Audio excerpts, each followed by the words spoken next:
இப்போ வீட்டுக்கு வேற போகணும். டக்குன்னு கரண்ட் திறந்துட்டு போ சங்கமித்ரா, லேட்டாக வேற ஆயிடுச்சு. அக்கா நம்ம தியேட்டருக்கு போலாமா? நம்ம மெம்பர்ஸ் கிட்ட கேட்டுக்கலாம். நாங்கள் தியேட்டருக்கு போகலாமா? போலாம். அப்போ சரி வாங்க நம்ம தியேட்டருக்கு போகலாம்.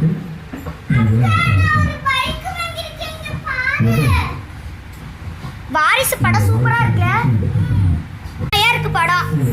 வர அக்கா நடந்து அக்கா நடந்து கால்லாம் வலிக்குதுக்கா. சரி வா நம்ம ஒரு ஆட்டோ பிடிச்சி போகலாம். ஐயோ இந்த ஆட்டோ வேற 10 ரூபா. சரி நான் வேற ஆட்டோவில் வரேன். அக்கா நான் மட்டும் இந்த இதுல வரேன். சரிம்மா.